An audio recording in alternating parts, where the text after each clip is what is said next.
I'm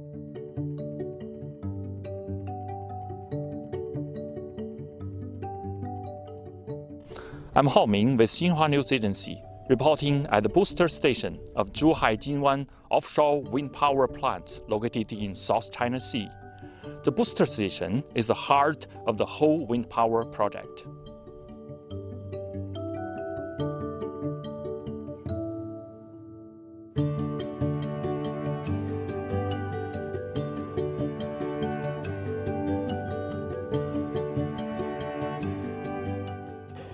我们这个项目过程中啊，我们搭建了一体化的智能监控和管理协作平台，那么实现了全过程在线监控海域、陆域的情况。